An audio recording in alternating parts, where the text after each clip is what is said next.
I want to welcome you all on behalf of the Center for Planning Excellence, on behalf of the No Longer Louisiana Recovery Authority, on behalf of all of our champions that have been part of this process from the beginning. And so, and I wanted to thank our sponsor for this session, Jones Walker. Rob Sheffy has been here almost the whole time, as have his colleagues. I want to thank you again.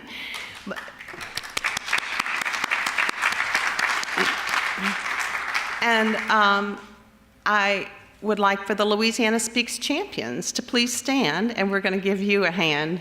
Gentlemen, ladies, Jenny, Catherine, y'all stand up. You didn't stand. Okay. But this is a wonderful day for us to be able to really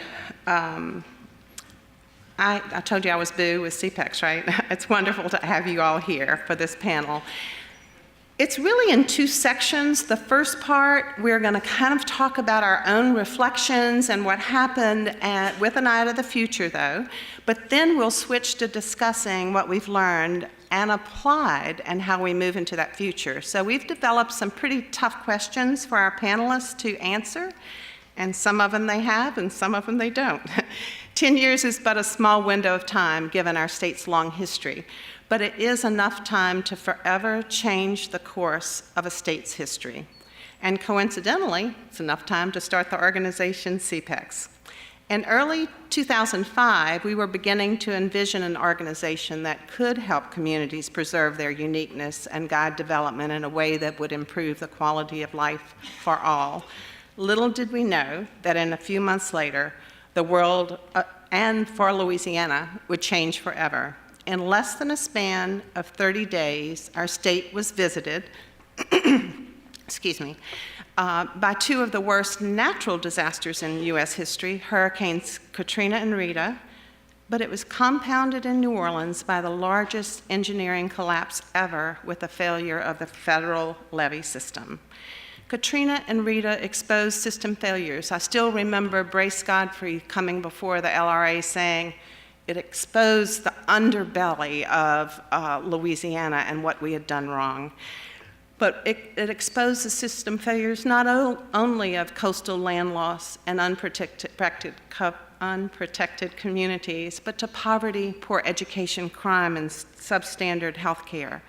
The disasters were unprecedented in scope and called for the most complex rebuilding effort in United States history. And that required unprecedented planning efforts, citizen engagement, and leadership. This morning, I am honored to be joined by three extraordinary individuals who were some of the architects of the colossal rebuilding of our state that continues to this day. And as I mentioned, our Louisiana Speaks champions are here today. As original members and drivers of the Louisiana Recovery, or the LRA, these gentlemen led our state through recovery during its darkest hours, when our collective despair was so great, it seemed that even hope was out of reach. And you know, reflecting back, I'm so glad we had a woman in charge, Governor Kathleen Blanco. Perhaps more importantly, these leaders had the courage, had the conviction, and the foresight to seize upon a moment of rare opportunity created by the disasters to propose and work to enact policies that allowed our state first to recover and then to rebuild in a deliberate and farsighted way. I'm delighted they are here with us today and pleased to introduce our esteemed panel. First, on my right, and thank you, they're here. On my right, Walter Leger is senior partner in the law firm of Leger & Shaw in New Orleans, where he's a renowned marine and admiralty attorney with a national reputation for his expertise in complex litigation. Now take a deep breath, because it's going to take me a while. His civic commitment and tireless leadership as 5-time chairman of the St. Bernard Parish Chamber of Commerce, past chairman of the board of the New Orleans Regional Chamber and co-chair of the Metro Vision Regional Economic Development Partnership, made him an obvious choice for then Governor Blanco to call upon him to serve on the LRA. Currently, Walter serves as chairman of the St. Bernard Economic Development Commission, on the executive committees of GNO Inc. and the Southeast Louisiana Business Council Coalition, and the cancer centers, and all of so many other things. Sean Riley is our local man. He's CEO of Baton Rouge-based Lamar Advertising, one of the largest outdoor advertising companies in the nation. Sean is a former state legislator who has spent his life deeply rooted in civic and philanthropic services to our state. Sean serves currently as co-chair of LSU's flagship coalition, a statewide group of business leaders dedicated to advancing the mission and agenda of LSU, and that's quite a job in these times. He serves on the Louisiana Innovation Council that is charged with building a new economy for Louisiana, and currently he also serves on the Committee of 100, Blueprint Louisiana, PAR, and the Board of Visitors for the LSU Manship School of Communications. His recruitment to the LRA was essential. He understood government. He and his wife, Jenny, as I know her, Jennifer, are active, action-oriented philanthropists whose work and generosity have touched thousands and continues to improve the quality of life of all Louisiana citizens, and particularly those of us here in the Capital Region. Both Jennifer and Sean, along with Walter, are part of our Louisiana Speaks champions. Andy, a champion in his own right, is first deputy mayor and chief administrative officer of the city of New Orleans for Mitch Landrieu, where he oversees the day-to-day operations of City Hall. And anyone that knows a little bit about New Orleans, they know that Andy has made a tremendous difference in that city's administration and in their fiscal stability. In addition to, in his past life as senior advisor at Teach for America, Andy served as the founding director of the LRA, where he worked tirelessly with his co-panelists and developed the strategy that built the bipartisan coalitions necessary that more than doubled congressional appropriations for Louisiana's rebuilding from $13 billion to $28 billion. Thanks again, Andy. Prior to heading the LRA, Andy was chief of staff of 2 Louisiana governors. Do y'all remember that? Democrat Kathleen Blanco and Republican Mike Foster. In this day and time, can you imagine that happening today? No, I don't think so. We're honored to have you all here today. In a few minutes, each of our panelists will offer unique perspective and context to our discussion of our path from recovery to rebuilding to resurgence. And in some cases, we are even making strides towards resiliency. We will explore a number of topics in an attempt to soberly assess where we are on this path and take a critical look at what has worked and what has not. But first, I'd like to take a minute to describe where planning was in Louisiana prior to the disasters and take a look at how the need for community involvement in the recovery drove the paradigm shift that changed attitudes, actions, expectations, and the entire culture of planning in our state. This effort was strengthened and supported by our secret army, the Louisiana Speaks champions.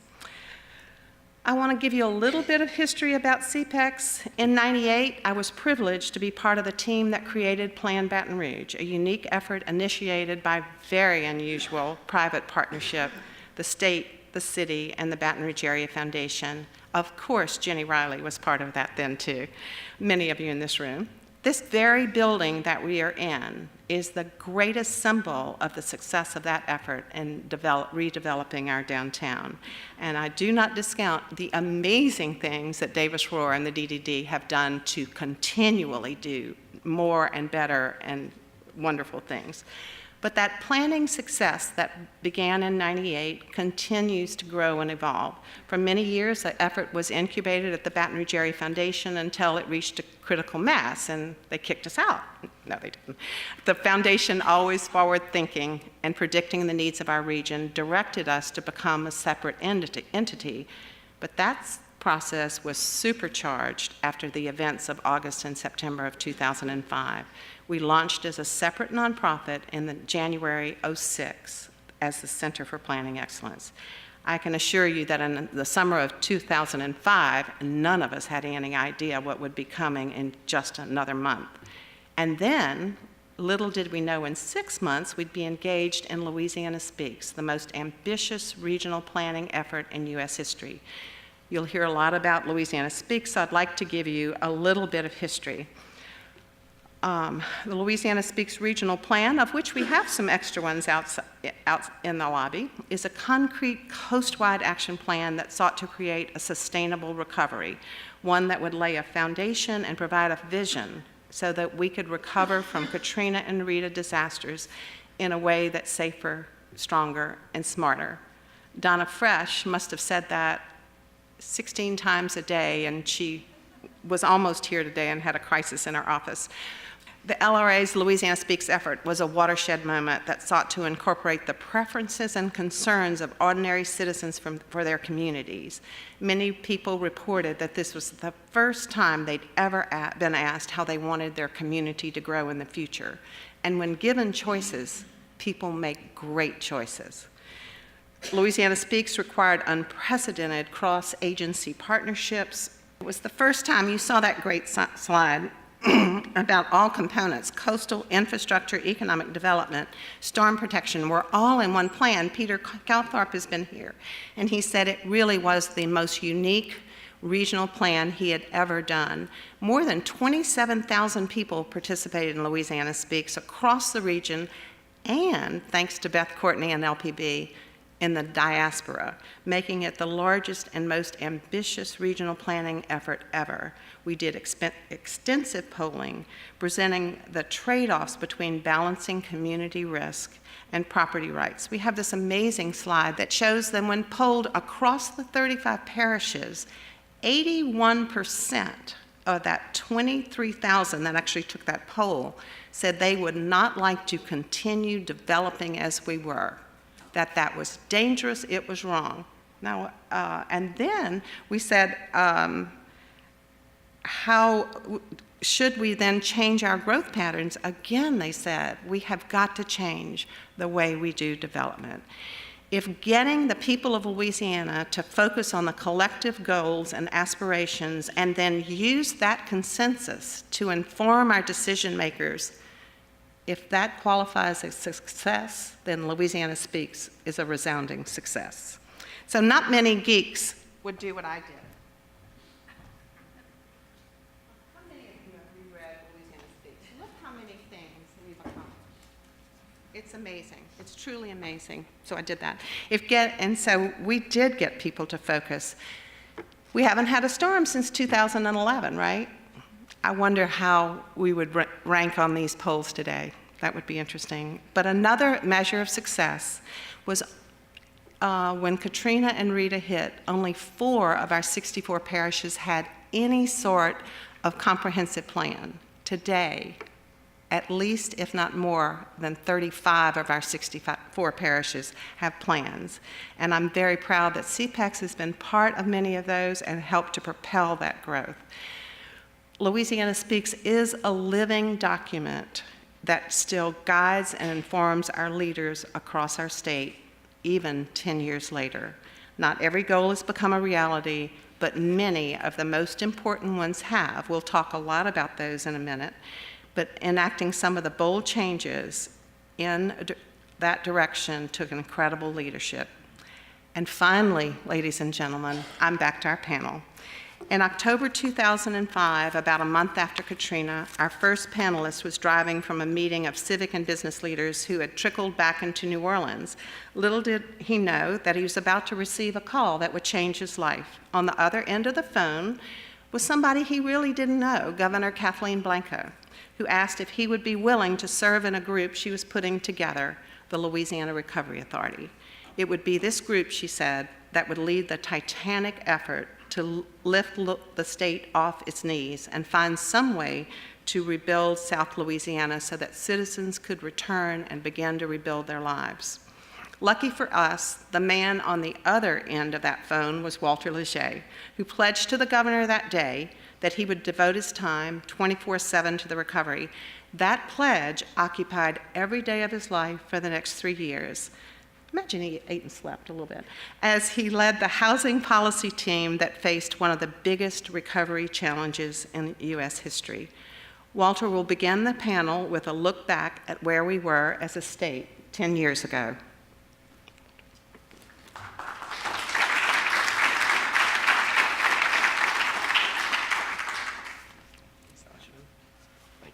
See why I was nervous?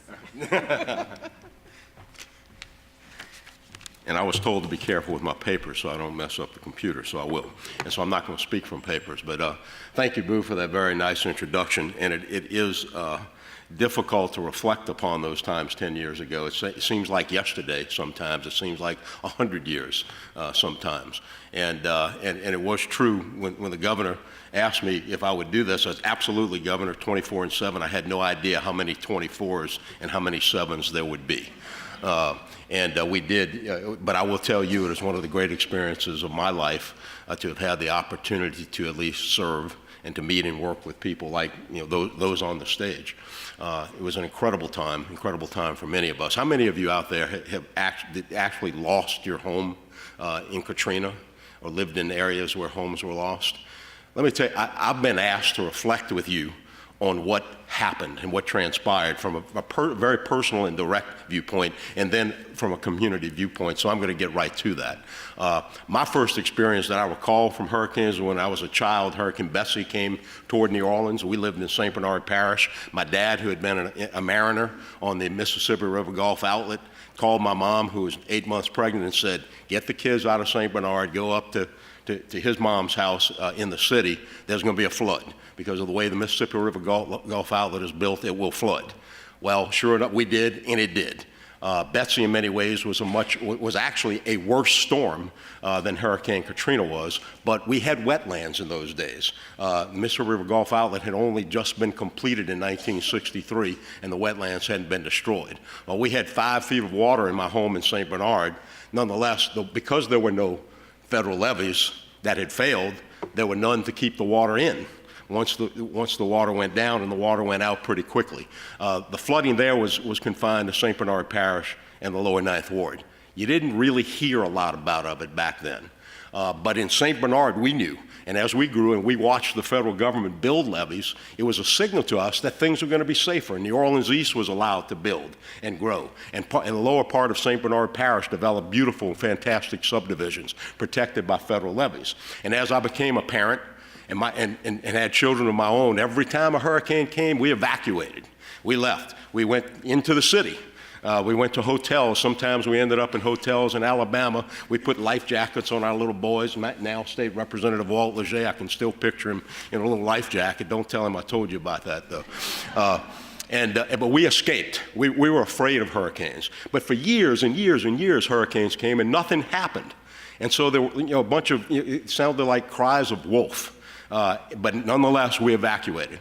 Well, as Katrina approached, we evacuated. My children were all grown by this time. Walt was an assistant district attorney. My daughter, we had just bought a house for my daughter who was a freshman at LSU. We evacuated to her home that she had had for about 2 weeks to Baton Rouge. Many of you in Baton Rouge will remember the night the hurricane came through. We lost power in Baton Rouge, but we listened intently on the radio to find out where the hurricane had gone.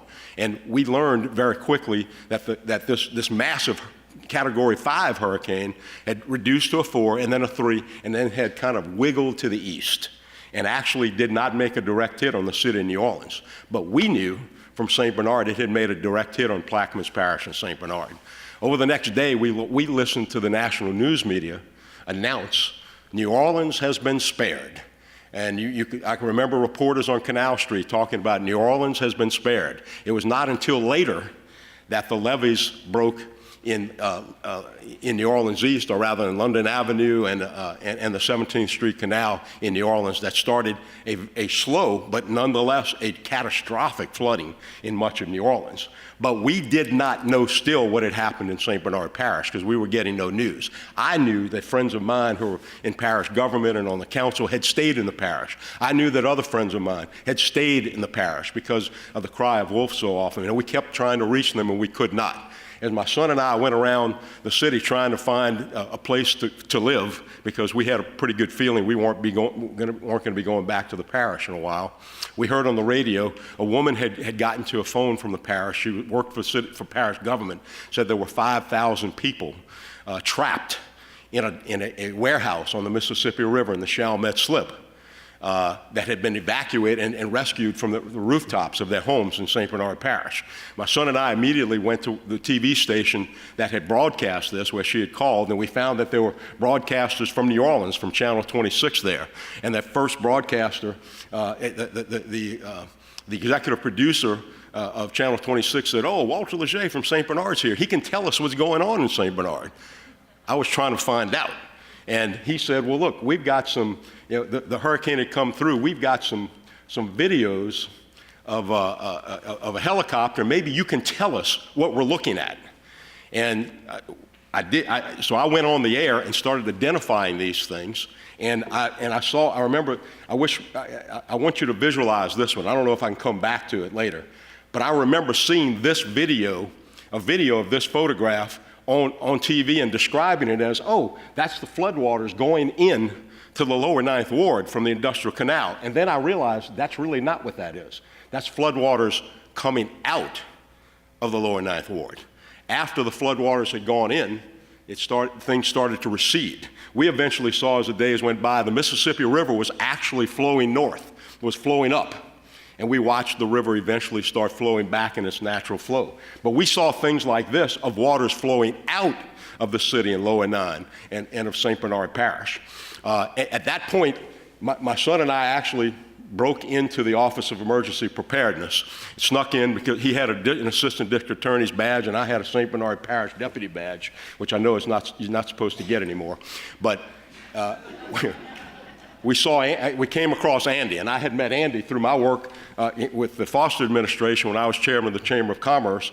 And as I approached, Andy said, "Oh, Walter from St. Bernard, he can help us in St. Bernard." I said, "No, I'm looking for your help in St. Bernard." The same thing. They had already concocted a plan to rescue those 5,000 people, but they couldn't figure out they needed someone to find a way down there. Andy and Governor Blanco assigned me, and I'd really never met Governor Blanco before, assigned me to go with Sam Jones and Ty Brummel to make our way down to the Algiers Slip, or the Algiers Ferry, to eventually commandeer the ferries and bring the ferries down and bring people out on multiple trips. We eventually did that over time. But the real story is, Governor Blanco quietly assigned me, when you get down there, I would like you to bring this box with you. And the box contained body bags. She said, "Please don't talk about it too much while you're down there. Bodies are being collected down there, and they need to be collected respectfully.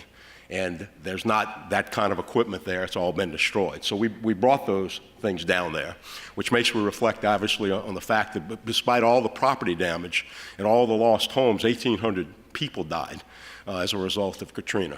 And they died in very, very horrible and terrible ways. But as we got down there, and as we climbed onto that wharf, what I saw was a wharf with, it turned out to be about 3,000 people emaciated. People that had been in that wharf for 3 days in the hot, early September sun and humidity in a post-hurricane, humidity thick, as thick as you can possibly imagine, that looked like zombies. They had been rescued and saved by representatives of the St. Bernard Parish Sheriff's Department, who had stayed down there for the storm, and the fire department. And who was up on that dock when I got there 2 days later? Calcasieu Parish deputies. Fully 2 days before the United States government arrived, deputies from other parishes in the state, people from other parishes, were there helping rescue, helping restore order. I could go on and tell you more things about that, but one other note I want to make. At night, we slept at that time on a ship. They were U.S. Sea Lift Command ships on the Industrial Canal. We would go out on the bridge of the ship to look at the city, and we could have been in the middle of the Pacific Ocean. There wasn't a light to be seen in the city of New Orleans. It was dead darkness, black, pitch as you can possibly imagine. There was nothing. This is a thriving, one of the great cities in the world, one of the great cities in America, and not a light was burning. Cell phones weren't working. That's when I learned how to text. My children taught me how to text in those weeks following it. Thereafter, to rush forward a little bit, we spent the next several weeks trying to bring people out, trying to refocus, trying to get government organized, trying to get ICE, trying to get things down into the parish. I was there one day in the parish, went down Paris Road, which comes from the east off I-10, a whole stream of police vehicles, NYPD, New York Police Department, drove into St. Bernard Parish to try to help the people of St. Bernard Parish. I'm going to bring you a bit forward. This one, I mean, you've seen these photographs, but this one in particular, I want to remind you, because one of the clearest memories of my mind is once we got to be working for the Louisiana Recovery Authority, Sean and I have an image of Sean and I walking just a little bit down. Actually, it would be over this way. This is the devastation in the lower Ninth Ward. The levees in lower 9 basically exploded like a nuclear bomb, and I remember Sean and I walking on the sheet pile that had held the levee together before, that was lying on its side. The devastation was immense. For months, everything was gray and brown, and everything was dead. I'd like to wrap this perspective with you by saying this. When someone, and when I was a child, we lost our home to a fire. It was a horrible disaster. It was a terrible thing. It was very painful. We lost clothing. Friends of ours sent clothing to us. But we rebuilt our house, moved back into our house, and everything eventually was fine. No one was hurt. When a disaster like this hits a community, you lose your house, you lose your neighbors, you lose your dentist, you lose your dry cleaners, you lose your church, you lose your school, you lose everything that makes your life secure. You lose your home. Thousands of people, 1.3 million people evacuated Katrina and Rita. Rita occurred, by the way, 3 months later. 1.3 million Louisianans left their homes. That's about 25% of our entire population left their homes. In St. Bernard, 100% of the homes were destroyed, 27,000 homes. In New Orleans, 80% of the homes at one time were impacted.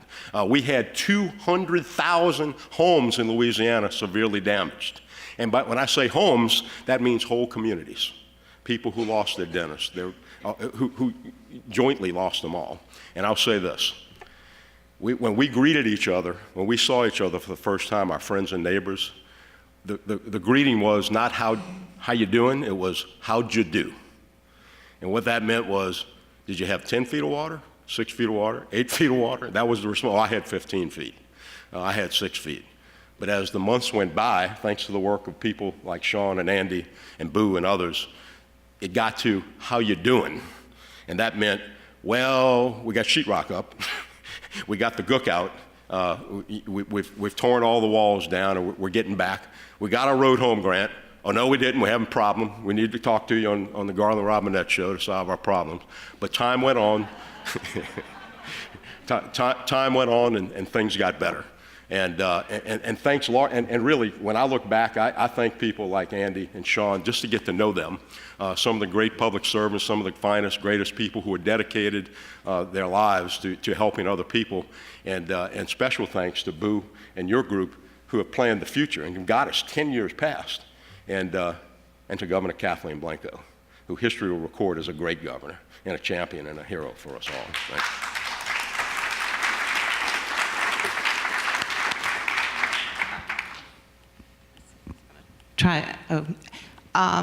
Another person who's not in the room that I need to recognize as Sean comes up is Senator Mary Landrieu. We're represented here by T. Bradley Keith and Jean-Marie Ganichot, and Mary Landrieu was a heroine for Louisiana. So I thank you.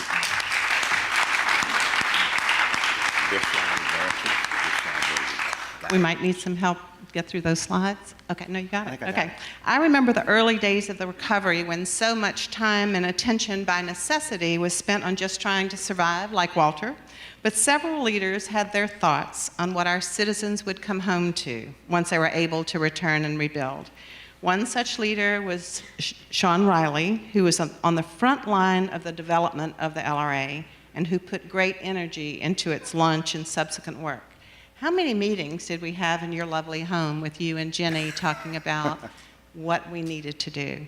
Sean was also at the forefront of the planning efforts of the communities that had been completely devastated.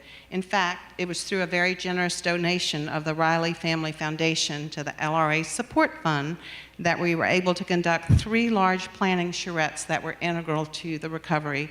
Sean observed firsthand planning efforts that worked where other efforts failed to take root. Sean will share his observations. Thank you, Boo, and thank you all for coming and listening. I'm going to reflect back on some of the community planning efforts, some of which were fabulously successful, and some of which took fits and starts to get going. But more on that later. Let me start with sort of the LRA and the story of the LRA and how it came together. As Walt mentioned, Andy was then Chief of Staff for Governor Blanco, and they knew they wanted to put together some sort of organization to help with the recovery, but they didn't quite know what it was going to look like. And so when I got that phone call from the governor, she said, well, we're going to form a group that's going to help with the recovery. And I asked a follow-up question, well, is it going to be a state agency? Is it going to be an advisory commission? Keeping in mind that Mayor Nagin had already set up his commission called the Bring Back New Orleans Commission. I suggested to her at the time that given the levels of devastation, it would take more than an advisory commission, that it would take a really sort of extraordinary governmental entity. And we didn't know what that looked like, but we felt like that's what it would take. So if y'all recall 9/11, when the planes flew into the World Trade Centers, Lower Manhattan was just absolutely devastated. The city of New York and the state of New York created an organization called the Lower Manhattan Development Authority. And we hopped on the phone, Andy and I, and called a gentleman by the name of Stefan Pryor, who was running that organization. And he was very generous with his time. He hopped on a plane, and before I knew it, he was sleeping on my couch. And Jennifer and I had our 3 little ones sleeping in our bedroom. By the way, we hosted some really interesting people. George Biddle, who was the president of the IRC, the International Rescue Committee, came in and stayed with us. They have never done a domestic intervention. These are people that go to the world's worst places, that are struck by famine and war, and relocate refugees. And I remember getting on the phone with George and saying, we're not allowed to call them refugees, but we got about 1 million displaced people, and we need your help. And they came down as well, and he slept in my daughter's bedroom. Y'all know Michael Lewis? Just delightful. Just as an aside, Michael came and slept in one of our bedrooms as well. You know, he's a funny guy, and he sounds exactly the way he writes. But anyway, so the Louisiana Recovery Authority came together and got its charge to go out there and rebuild safer and stronger and better, but also to try to lead planning efforts that would create a shared vision for what communities would look like as the recovery took hold. So what we did was raise some private dollars, and we hired Andres Duani. Andres Duani had done the planning for several communities after Hurricane Andrew in Miami, among other things. And I remember that first meeting when Andres Duani stood before us and stood before the LRA in the governor's mansion. And he did 2 things right off the bat. Number one, he explained to us what a charrette was, which is not a word I was familiar with. And he drove home that a charrette is actually a verb. It means planning, ing. It's not a plan. So that was point 1, more on that later. And then he told the story of catastrophes through the ages and what recoveries look like. And what he said was, never forget, the overwhelming desire is to come home. The overwhelming desire is not to plan. The overwhelming desire is to come home, and you can look at 1,000 years of history, whether it's flood, fire, tsunamis, etc. People just want to go home. And again, more on that later. So, 3 plans. The first, and I would argue quite possibly the best example of planning success in American history, the first charrette took place in Lake Charles, which is obviously devastated by Rita. Truly amazing results here. Bold leadership from Randy Roach, then and now mayor of Lake Charles. He was very receptive to us bringing Andres Dwani to his community and holding a charrette. Now, again, Andres had said the overwhelming desire is to come home, and you may think, well, why plan at all then? If it's just going to be like ants rebuilding or bees, why do it? There's a couple of reasons, other than developing a shared vision for life together after disaster. Number one, the post-disaster planning process is led by FEMA at the federal government to get your FEMA dollars. And that process is very much a status quo, build it back the way it was process. So, for example, if you had a 50-year-old 2-lane bridge and it's destroyed, but in the interim your population is doubled and you need a 4-lane bridge, they're only going to give you the money to build back a 2-lane bridge. So if you want to build it back better, then you have to have a planning process that goes beyond what FEMA is going to do for you. And Mayor Roach got that. He understood it. And it does take some risk to invite an outsider into your community and paint a vision of what you can be, because it may well be different from what you are. But anyway, Randy welcomed us, and as I said, the results were truly phenomenal. At the last meeting of the charrette, 1,000 people attended. Mayor Roach had his whole city council there, and it was an official city council meeting. We had been looking at pictures like this and discussing the future with Andres for about 3 weeks. And at that final day of the charrette, Mayor Roach called for a vote on the comprehensive land use plan that had been developed over those 3 weeks, and it passed. Now think about that. They passed a zoning codes in 3 weeks. Just absolutely beautiful. And not only did they do that with tremendous community support, because after that vote, those 1,000 people got up and applauded. When does that happen? Even more interesting, and again, indicative of the fact that this charrette gave that community a shared vision. Months later, Lake Charles passed a $25 million bond issue to make those dreams real. Think about that for a minute. Passing a bond issue in a, let's just call, relatively conservative place, to build something back better that had been destroyed. And that is a very rare indeed. So, example of an incredibly successful planning process. I'm going to take you to St. Bernard next. St. Bernard was absolutely devastated, as you saw from Walter's pictures. And this was a very tense moment in time.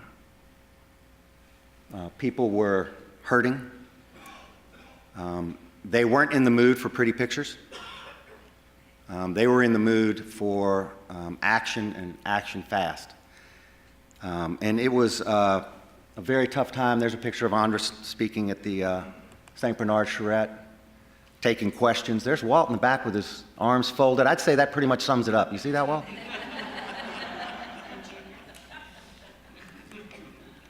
So, what happened? What was the outcome of this planning process?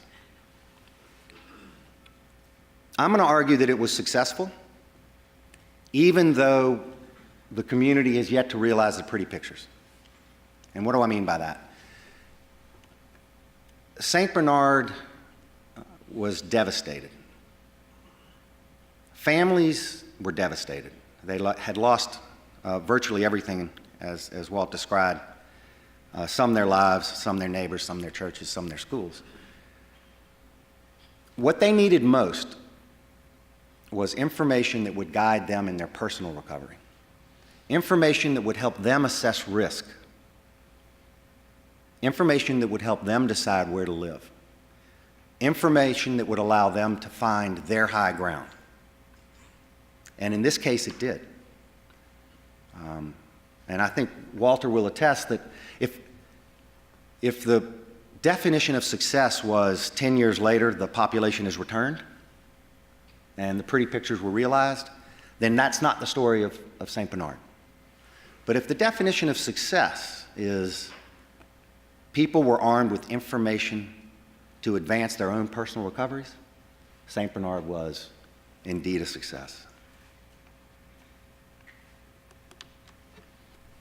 And that now brings me to the tale of fits and starts. Our experience planning in New Orleans was vastly different from the experiences I just described to you. Number one, there was a great deal of distrust as to what the Louisiana Recovery's planning vision was as opposed to Mayor Nagin's Bring Back New Orleans Commission. As a sort of a funny aside, I'll never forget walking into a packed auditorium when the Bring Back New Orleans Commission was going to unveil their plan. And it was packed, it was hot, emotions were running high. I walked in and this absolutely lovely lady, cherub-like, I mean short, the kind of lady who would normally have a big smile on her face as she approached me. But she didn't have a smile on her face. It wasn't a time for smiles, but this woman had a point to make, and she decided to make it to me. She walked up and she poked me in the chest. And she mumbled, "Seaside." I said, "Seaside?" She goes, "Seaside. You want to turn New Orleans into Seaside." And I backed up and I said, "Let me assure you, ma'am, that's the farthest thing from what I want to do. And besides, it's not me, it's you. You know, you're going to define the vision for New Orleans henceforth." But you could see, you could feel palpably the distrust that was there. The Bring Back New Orleans Commission's planning committee was led by Joe Cannizzaro. Joe Cannizzaro didn't want to really have anything to do with Andres Duany. That's fine. Hire your own folks. He decided to hire the Urban Land Institute to produce a plan. And they did. The Urban Land Institute did exactly what they were supposed to do. They produced a plan in very short order, and y'all may remember it was the infamous purple map that showed neighborhoods that were deemed not rebuildable, neighborhoods that covered an awful lot of people. And you can imagine when it was unveiled, the reaction. It was resoundingly rejected. There was a picture that went viral that on every newspaper around the globe. African-American man at the podium pointing his finger at Joe Cannizzaro at the unveiling of this plan. And he said, "Joe Cannizzaro, I don't know you, but I hate you." And I think that sums up the start that the New Orleans planning process got off to. So lessons learned. Number one, charrette/planning is a verb. It's something that you do, it's not something you produce.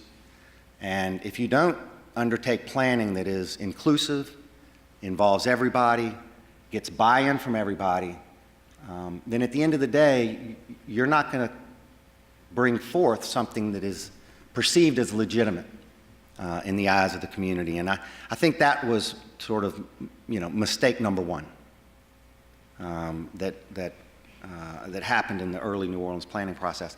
Mistake number two, you can't lead with, "You can't come home." If your lead premise is "you can't come home," then you're bound to fail, quite frankly, in post-disaster planning. And that is what was implied in the purple map. There were purple areas that covered tens of thousands of New Orleans citizens that were deemed in that original plan to be not worthy of rebuilding. And that likewise doomed that early effort. And as history would reflect, the Bring Back New Orleans Commission was shortly thereafter disbanded. Mayor Nagin disavowed its conclusions on many levels, and it got New Orleans off to a bad start. Now, eventually, planning took hold. Took far longer, far more complicated, far more angst and anger than needed to be part of it. But eventually it took hold. And what history is going to reflect, in fact, the Rand Institute has written about this, other research organizations have written about this, it probably cost New Orleans about 2 years in its recovery. 2 years of confidence building, 2 years of signaling to the federal government that we have a plan, send us your money. 2 years of confidence in the business community that they can come back and make investments. All of that confidence has bearing on the pace of a recovery. And if there was one overriding reason to embark on successful post-disaster planning, it's that confidence that it instills in citizens that you have a shared future together. If you don't have that confidence, then personal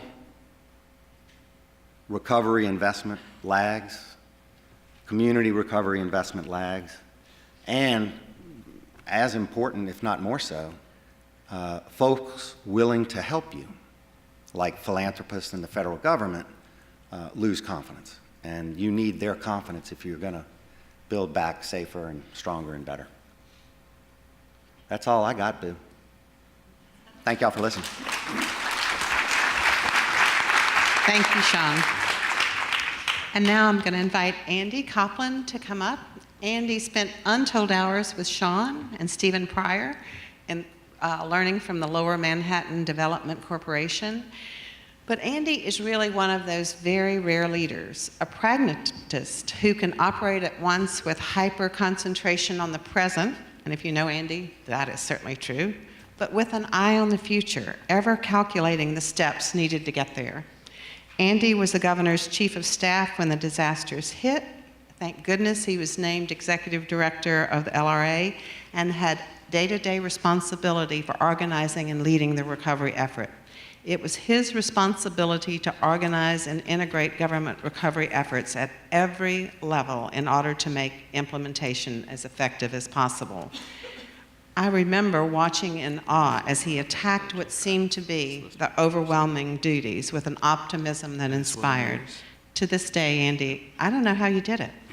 Andy will discuss how the LRA came together and laid a foundation for recovery and allowed us to pursue planning and building of communities that are safer, stronger, and smarter. And I also think he will give a nod to how government has really changed in New Orleans. It's a pleasure to be here. It's sometimes difficult to reflect on what we've been through. And I want to thank Walter again for representing that, because at the end of the day, this storm was all about the million people whose lives were turned upside down in one overnight. And Walter showed you a lot of pictures. I picked this one because it shows both the scene of so much difficulty, the Superdome, but also the public infrastructure that was damaged. So you see the LSU Medical Center behind the Superdome over there. The Superdome, those are public housing facilities in the background. Not far from there is the Orleans Parish Jail. And that's what was devastated. And that's what caused the governor to create the Louisiana Recovery Authority.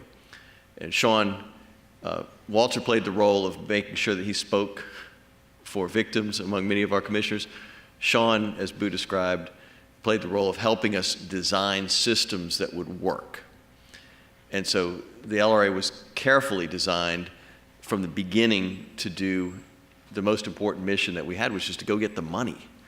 And so there's Dr. Francis, who was named the chairperson, standing next to Governor Blanco. In front of Governor Blanco is Walter Isaacson, who is the vice chair. Those two men led the commission, but it was designed with, I think we had 33 people. So you see the Senate President, Dr. Hines, in the background, and right behind Dr. Francis's head, I think, is Walter. Is that you? That is you. And then John T. Landry from Acadiana. But the governor intentionally set this up with the ability to show credibility to Washington and bipartisanship. So we had members from New Orleans, from Mayor Nagin's commission, who were on the board. We had Republicans and Democrats, most notably Donna Brazile, who ran Al Gore's presidential campaign, who is a New Orleans native, first African-American woman to ever run a presidential campaign, was on one side of our political fence. Mary Madeline, who was a political operative for both Presidents Bush, as well as very close to Vice President Cheney, was also on that commission. And the governor really found all of the biggest supporters of the Louisiana congressional delegation, Republican or Democrat, so that we could speak with one voice as a state and among our many municipalities and speak to each of our congressional leaders, because we knew that you can't repair that kind of infrastructure without billions of federal dollars. And so again, the most important job of the Louisiana Recovery Authority was to get that federal money. And it took years to do it. The LRA at one point hired some consultants who estimated the amount of damage was somewhere between $125 and $175 billion if you looked at physical and economic damage.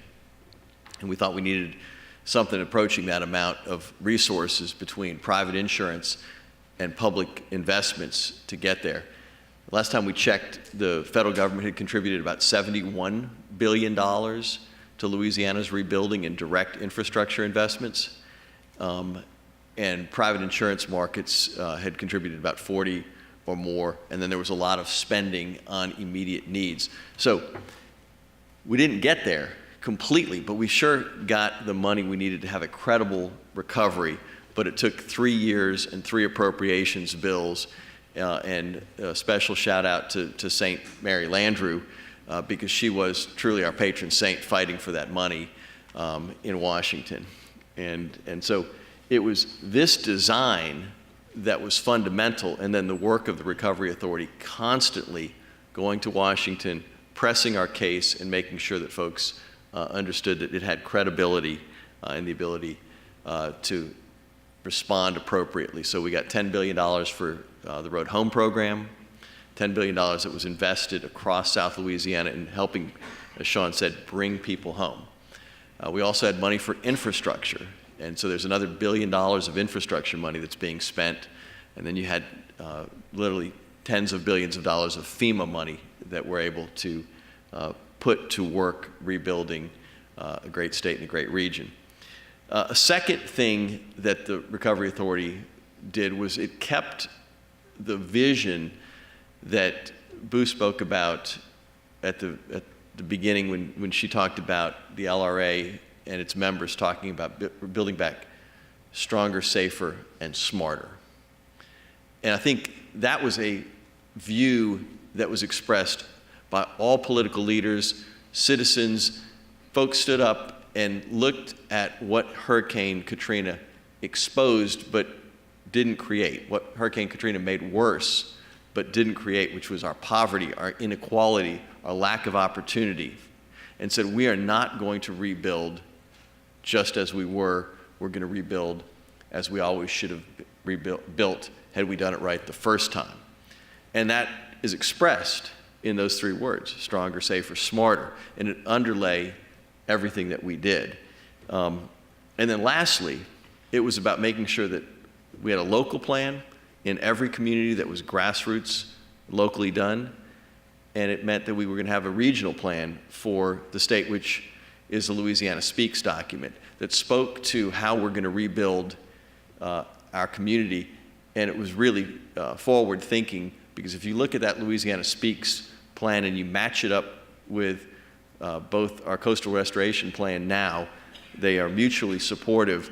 And if you're looking forward in the 21st century at the shocks and stresses that climate change is going to put on Louisiana, we know that that plan is essential. And getting folks to talk about the risk mitigation strategies that we need to have for our families and our communities is just absolutely critical. And that's what Louisiana Speaks, which was sponsored by the LRA, did. And so I'm going to go quickly through a bunch of slides that I think put illustrations with some of what we were able to accomplish. So the first thing the money had to go to was to rebuild levees. We knew that was the most important thing. Nobody can come home. It didn't matter whether you were a green dot or a purple dot. You couldn't come home at all if you couldn't live safely in South Louisiana, and particularly in the greater New Orleans region. So this is the hurricane surge barrier. That's what it looks like from the ground. That's what it looks like from the air. That is a mile-long, 28-foot high, 200-foot deep, billion-dollar Great Wall of New Orleans that cuts off the surge where it had entered both Hurricane Betsy and Hurricane Katrina. It's part of a $14.5 billion system. Absent that federal investment, there is no coming back in South Louisiana. The city of New Orleans would not be what it is today absent that money. The second thing I want to talk about is how the city took the money it got and the plans it developed post-Katrina, post the Urban Land Institute planning process.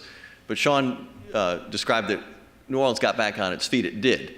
Governor Blanco and Sean went to the Rockefeller Foundation, got $3 million for a plan called the Unified New Orleans Plan. We stepped back, turned it over to the folks in New Orleans and said, you guys, here's the money, here's the effort. And it was a planning process that had thousands of people participate, not only in New Orleans, but across the country. There were simulcast planning efforts in Houston and Atlanta and a number of other cities that had child care. And the participants in that planning effort reflected the demographics of the pre-Katrina New Orleans population. And some of the things that I'm going to show you in these slides were things that were talked about in that plan. So I've got an example, not just because it's the only example, but this is what we're trying to do all over the city. This is in Tremé, Lafitte, French Quarter, Iberville. This highlighted area is where 6 New Orleans neighborhoods come together, and I'm going to describe some of the investments that were only made possible because of A, the work to get the federal money we needed to rebuild, and B, the plans that were developed for us. So right here is highlighting Craig Elementary School. We have a system of charter schools in New Orleans, so not only do we get $1.8 billion to renovate or rebuild all of our schools in the city, but we established immediately after Katrina a system of public charter schools. So almost all the kids in New Orleans are now in public charter schools. Our test scores are rising faster than anywhere in the country. Our achievement gap is closing faster than anywhere in the country. We will be the first urban district in America in the very short time with no failing schools. First one in America. The state superintendent recently announced that there are no failing high schools in New Orleans right now. So we just need to get the junior highs and the elementary schools to match. So that's part of building back different. Well, you're both building back physically, but also in terms of organizational structure. We also rethought our public housing. And again, you see, this is, let's see where I've got a little poker. This is Lafitte. This is Iberville. Those are 2 of the big 5 public housing developments that have been rebuilt or are being rebuilt.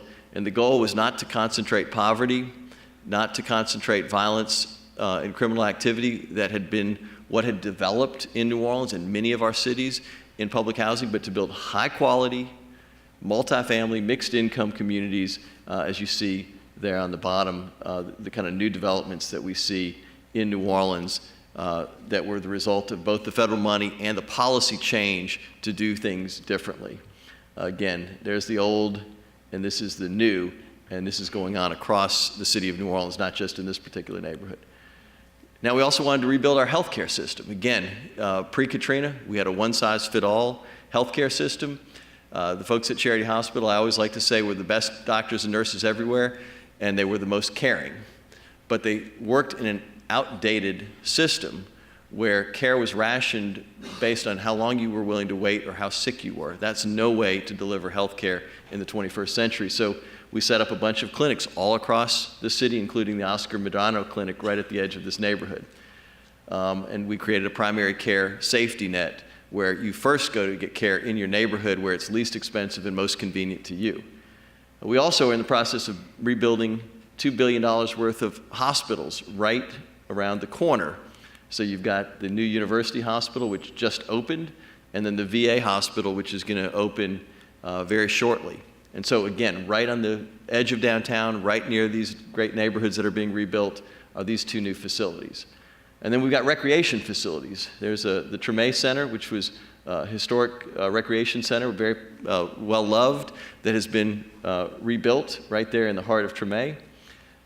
We created a private-public partnership for recreation for the New Orleans Recreation Department, and the results are much expanded recreational opportunity with private fundraising to supplement that. We also have built a linear park that was part of the planning process. This is an old rail line that goes from the edge of the French Quarter all the way to City Park. It's 2.9 miles of pure joy. I rode this the other day, and it is absolutely a stunning, peaceful place to ride your bike right in the heart of the city. And so we've been trying to connect our neighborhoods in new ways through the Greenway. We also reopened Armstrong Park and restored a sacred place for our city, which was houses the original Congo Square, which was the biggest slave market in the South. We have rebuilt bikeways, streetscapes, and streets all over the community, and you can see some of the infrastructure investments. We now have nearly 100 miles of bike lanes. We have a new streetcar line, and we have changed the footprint of how you can get around the city of New Orleans post-Katrina, consistent with those plans. And then we have restored the Sanger Theater. So we took a great building, largely with private investment, but a little bit of public investment, and rebuilt a historic old theater right on Canal Street. We've also tried to bring back retail. I'll show you here. This is Whole Foods Market, and here's the historic Circle Food Store.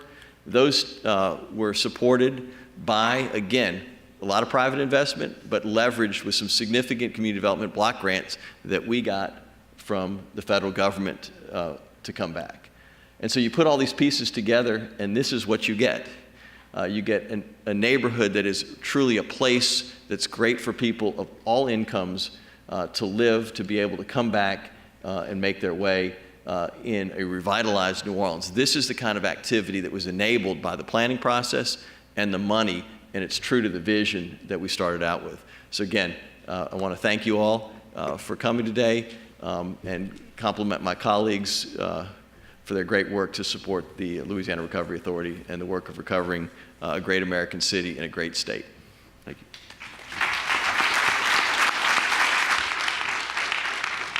Thank you very much, Andy.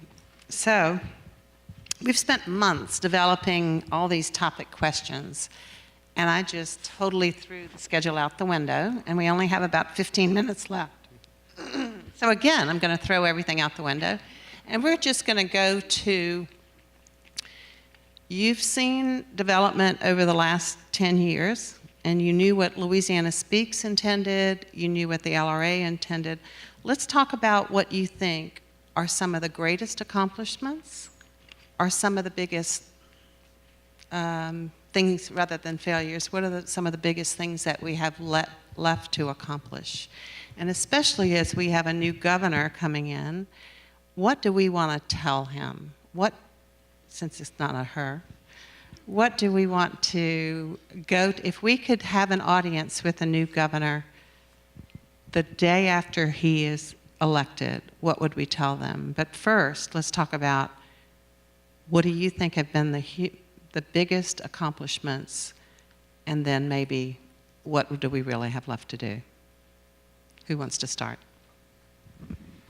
I'll start and be real quick and real direct. I think it's more an emotional accomplishment and a psychological accomplishment that the physical accomplishments have brought on. A message has been sent, and to a large degree as a result of the planning process. And Boo, you and your staff are to be congratulated. Always a smiling face, always encouraging. When we were most depressed and most beaten down, you were always there lifting us up. I remember in a conversation with Andres Duani, Sean, I was really distressed in looking at the horror out there, and he said, Walter, he says, you have to understand this. Old cities like New Orleans, old communities like Upper St. Bernard Parish, they die. Look at every old city in America. They slowly die.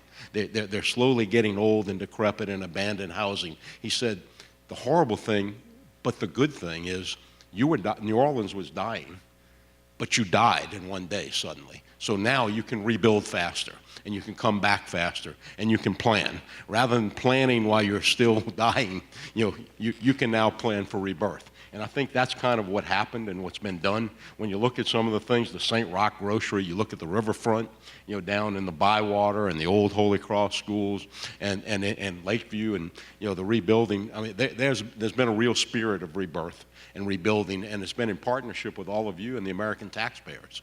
And I think we've demonstrated that things can work, things can be done, even as you point out, Sean, in St. Bernard, it didn't come back the way some people might have wanted to, but people moved on with their lives, and that was a big part of it. I think, Boo, I'll try to tackle that second question first, which is what would you ask of a new governor? And first I would say don't roll the clock back. Many of the things from a policy point of view that we adopted in that first special session that Andy called right after the storms, things like accelerating charter schools. All right, what a success story. Let's not roll that back.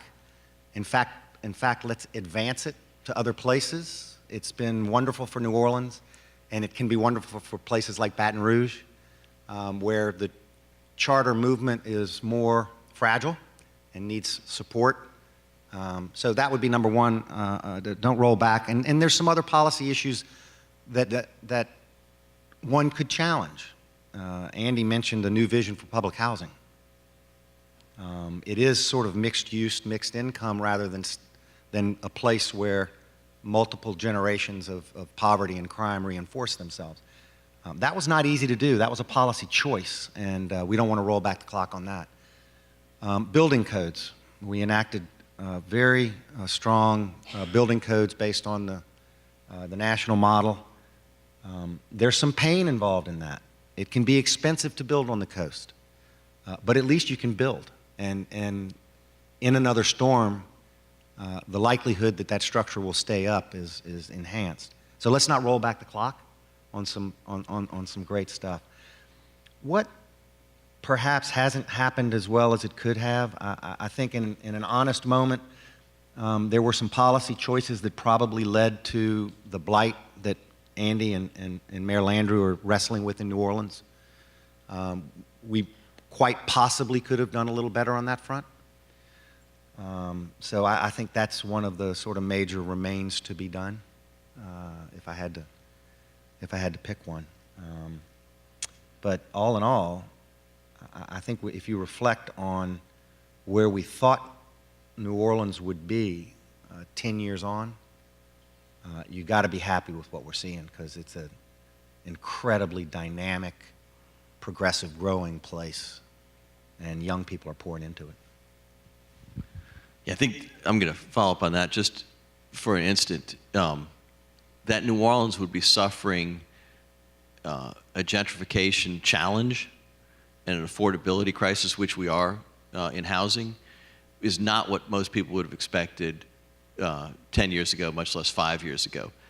So the good news is the city's booming. The bad news is we've got some other kind of challenges that are really important that we address to make sure that the soul of our city is sustained. And that means, as Mayor Landry always speaks to, making sure that the people of New Orleans rebuild New Orleans, that everybody gets to come along, that the tide truly lifts up everybody. And so we've got to be intentional about making sure that we're working to lift people out of poverty with jobs, with educational opportunity, and that we're intentional about that. And so we're working really hard on that, which is a great challenge for us, but it's an important one to make sure that the city retains its character and soul.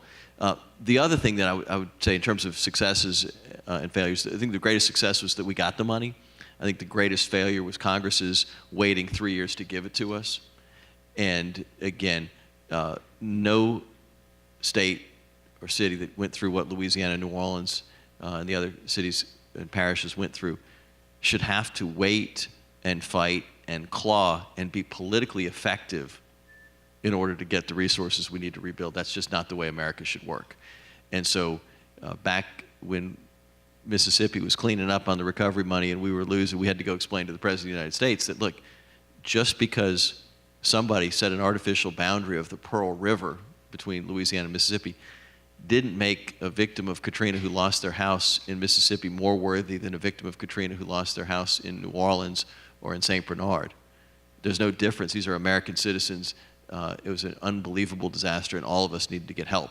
And again, I do think that was a failure of leadership in Washington to appropriate the money soon enough, and it was a success of folks like Jim Clyburn, Nancy Pelosi, and especially Senator Landrieu, who listened to us and then fought to get the money that we needed. I thought one of the things we heard today is, there are lots of us here that are not from New Orleans, but from Baton Rouge, Lafayette, central Louisiana. What we heard today is Baton Rouge, you've missed the boat. You are not keeping up with the demands of walkable urbanism. New Orleans got it, and that we need to be learning from you. So I hope that that was called for in Louisiana Speaks. We are seeing a bit of that in Lake Charles in the building. If y'all have been there to see what is happening there, is really good.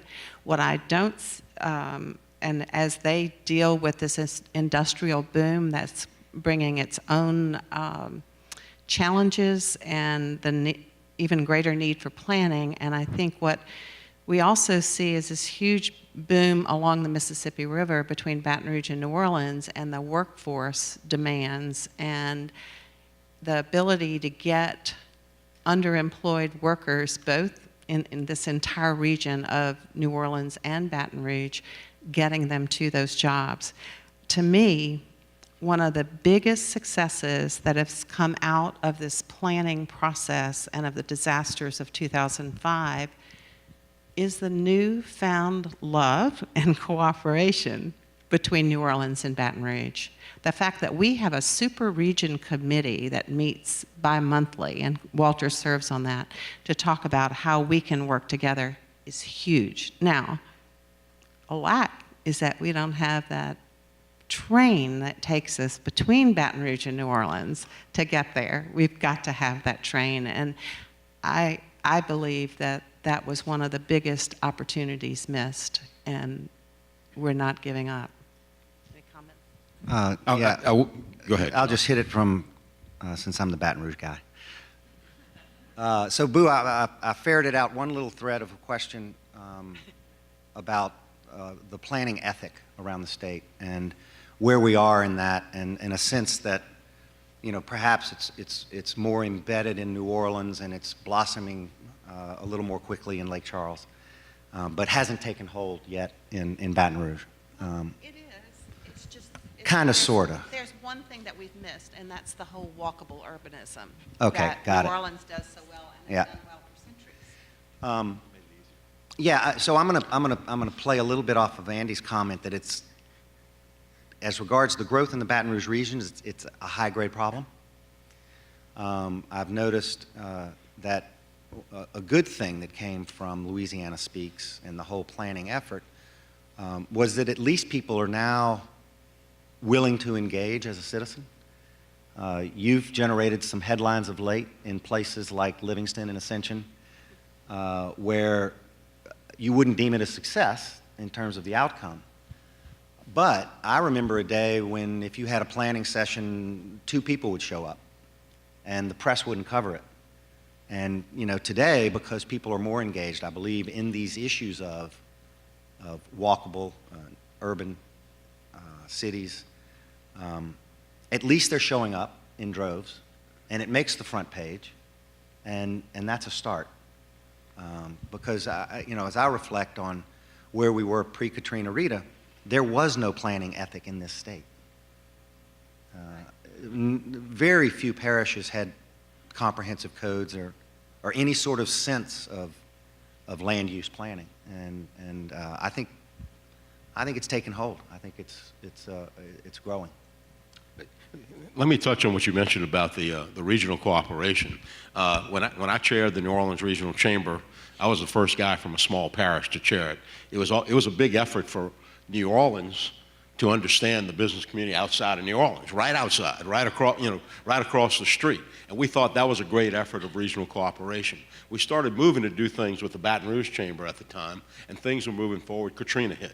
And I can tell you, shortly after Katrina, in those weeks that followed Katrina, we started having, the head of GNO Inc. at the time was the former Commissioner of Administration, Mark Drennan. Mark Drennan started holding conference calls for all of us chambers of commerce and business group guys, and we get on these from all over the region, from Baton Rouge down to New Orleans, and where we could, where we'd get on and we'd ask for, we don't have Walmart down here, and we've run out of underwear. Does anybody have any extra larges? And it got to be that kind of thing. But we got to know each other real personally, started working together. And you think I'm joking. And we started working together and getting to know each other and understanding, and living in Baton Rouge for a while because we had no homes in New Orleans. And you guys being really tired of us, but nonetheless taking us in, we started developing what turned into the Super Region Committee of BRAC, and also, Adam Knapp, who had been Andy's right-hand man, became head of BRAC, and Michael Hecht, who had been in the Department of Economic Development. Things started tying together, and we started having this ability to really understand that we really ought to be working together. And then when our current governor, turned down the $300 million for light rail between New Orleans and Baton Rouge, that was a trumpet call to regional cooperation, because everyone knew, from New Orleans to Baton Rouge to St. Tammany to Lafayette to Lake Charles, that we ought to be working together and we ought to have some kind of regional hookup. And I'm proud to say that John Spain from BRAC, and there's a state representative in New Orleans by the name of Walt Leger III, for paid political announcement, who happens to have taken a tremendous amount of leadership in that regard. And the talk in New Orleans is, why is it important from New Orleans? It's not so much to get to Baton Rouge, although if you heard my phone a little while ago, I'd love to jump on a train and come to an LSU football game. But it's to get people in New Orleans who are looking for work, that don't have automobiles, to be able to get to those plants that are opening up, where the jobs will be there. They have job training so that we can do it like they do on the East Coast, and like they do, we'd like to be doing it. So yeah, there's a lot of stuff we can do. There's a lot of energy and a lot of work in that regard. I think a lot of people doing good things. Let me just jump in a little bit on the planning piece. And we've talked about Louisiana Speaks. That is still the plan that we need to adopt. And one of the things that was frustrating is there were lots of things that were already in the pipeline in 2005 that, if you want to know what to do, we looked at the 2004 plan. And sometimes the 2004 plan didn't make any sense anymore, but it was the momentum was pushing us in that direction. As we're developing resilience plans, so both the state and the city of New Orleans, as well as Jefferson Parish and St. Tammany, are competing for $1 billion in HUD money that was allocated to both New York and New Jersey and Pennsylvania and Rhode Island, but also Louisiana after Hurricane Isaac and then Superstorm Sandy.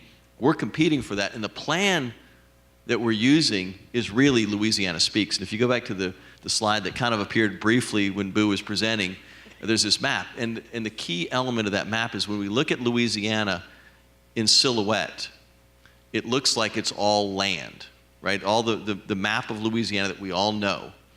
But when you look at it as it really is geographically, all of that bottom part of the state is marsh, and there's a lot less of it than there was 70 years ago. That's the reality that we live in.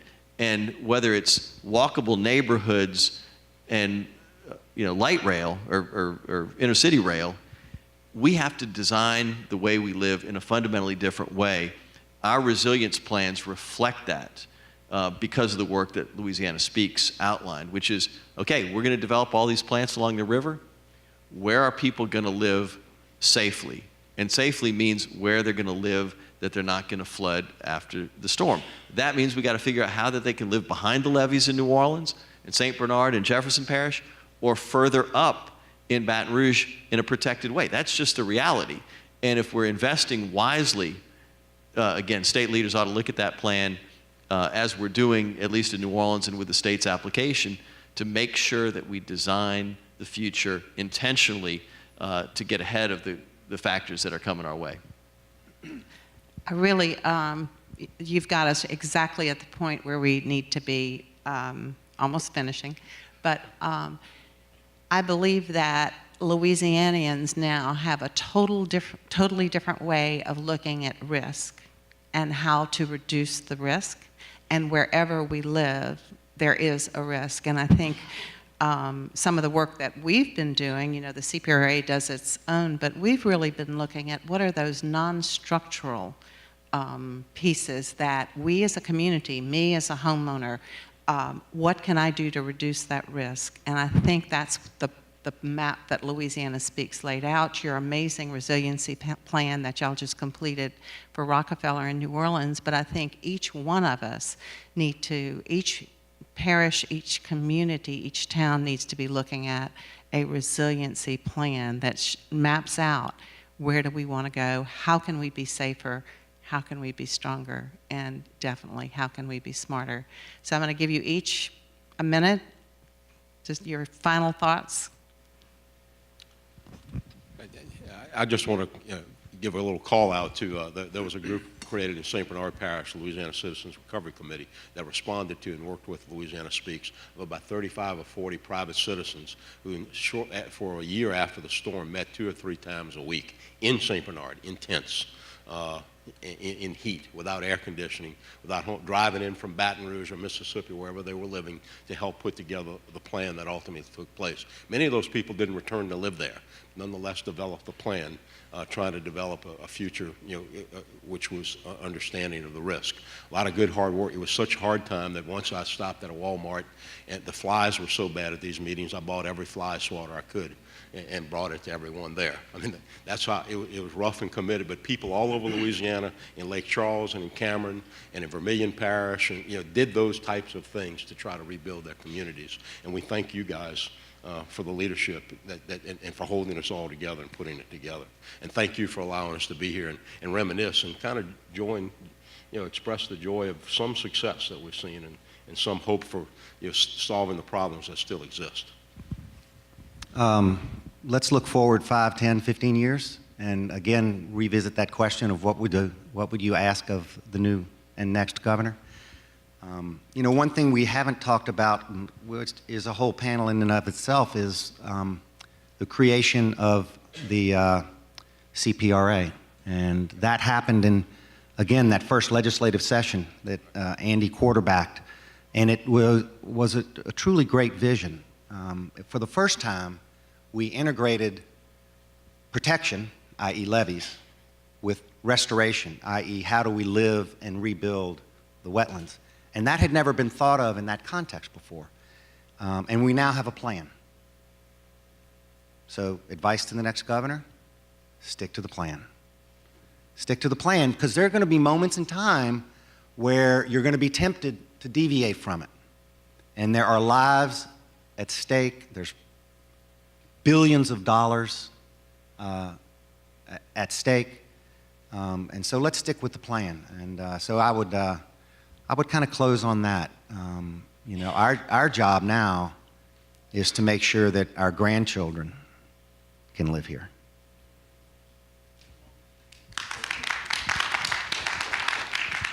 That's the great finale that I don't want to follow up on. So I'm gonna do something really that I don't do it often enough. But there's a handful of folks who have worked for the Louisiana Recovery Authority and the Office of Community Development in the audience, and I just want to say on behalf of myself and my colleagues, I want to thank all the LRA members, but I also want to thank the staff who've toiled at the state level to support these recovery efforts for a long, long time.